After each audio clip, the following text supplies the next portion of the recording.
كلهم مشكورين. شكرا السيد الوزير. فيما يتعلق باستراتيجية تاليتوس بطبيعة الحال هي استراتيجية اللي أعطت دفعة قوية للقطاع وجعلت المغرب في مصاف الدول الرائدة في مجال الصيد البحري والأول إفريقيا وحاز على الثقة ديال الشركاء الأوروبيين. ولكن اليوم السيد الوزير حنا كنهضروا على 1.5 مليون ديال المصطادات على الصعيد الوطني، وكنهضروا على 500 وحده صناعيه بالمغرب فيها 50 متوجهه للكونسيرف واش غتعالج لنا مليون طن ديال السمك السطحيه. عندنا 43 الف طن بالنسبه للاخطبوط واش غتعالجها وحده المنتوجات في الداخل الوحيده. اذا حنا اليوم السيد الوزير عندنا ماده خام هي 1.5 مليون ديال ليس من المعقول ان نعود نصدروا منها 70% للخارج.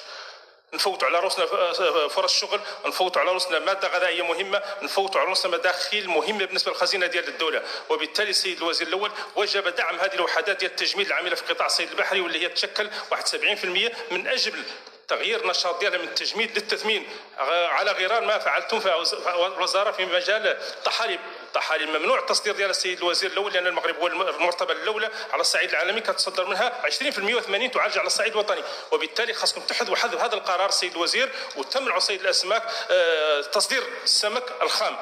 وشكرا سيد الوزير. شكرا سيد نائب محترم. هل من تعقيب اضافي؟ تفضلوا سيد نائب محترم للتعقيب. شكرا سيد رئيس محترم. السيد الوزير المحترم جاء في الكلام ديالكم التثمين وتسويق المنتوج السمكي. بغينا نديروا انتباه ديالكم ونطلبوا منكم التدخل العاجل السيد الوزير في واحد النقطه ديال الصيد التقليدي اللي هي نموذجيه سوريا القديمه اقليم اسفي. مجموعه من البحاره اللي كيشتغلوا على قوارب تقليديه اليوم الفليك كيشتغلوا في الاسماك السطحيه كيف ما جاء في الكلام ديال السيد النائب كيجيو في اوقات متاخره من الليل ما كيلقاو حتى شي مخاطره. الاداره ديالكم غائبه. هذا المنتوج السيد الوزير كيتسوق في ظروف غير صحيه وغير امنه وهما كيصرحوا هاد البحاره كيقول لك بان حنا كنشتغلوا في السوق السوداء. فنناشدكم سيد الوزير المحترم التدخل العاجل لفك هذا المشكل. علاش كاين ضياع ديال لا تاكساسيون بالنسبه للجماعه وحتى بالنسبه للوفيس، وكاين ضياع حتى هذوك البحاره في التصريحات ديالهم لصندوق الضمان الاجتماعي. شكرا سيد الوزير. شكرا سيد نائب محترم. هل من تعقيب اضافي اخر؟ تفضل سيد نائب محترم. شكرا سيد الرئيس. سيد الوزير، كينتج المغرب نحو 1,300,000 طن من الاسماك سنويا، ولكن كيبقى السمك غير متاح على الموائد المغاربه وبالاثمنه لا تتماشى وقدراتهم الشرائيه.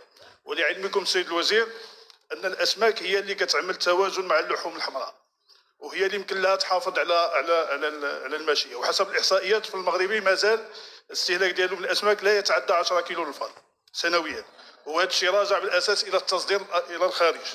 فسوق الاسماك بالمغرب يخضع لنظام السوق الحر، والحكومه لا تجبر اصحاب الصيد البحري على ادخال السمك الى السوق المحلي، فالكل حر في طريقه البيع والتوزيع والتصدير، خاصه ان عمليه تصدير السمك الابيض الى الخارج هي مربحه. لذلك نناشدكم سيد الوزير باش تعملوا على اعاده هيكله مجال الصيد البحري وترشيده على مستوى الاستهلاك الداخلي، وتلبيوا السوق الداخلي اولا. عاد نفكروا في التصدير التثمين ديال المنتوج البحري مزيان، ولكن من اجل السوق الداخلي، خاصه ان المغاربه مقبلين على موسم الصيف واللي غادي يكونوا مغاربه الخارج والسياح، خصنا نعطيوهم المنتوجات المحليه اللي هي. شكرا سيد نائب محترم. انتهى التوقيت. هل من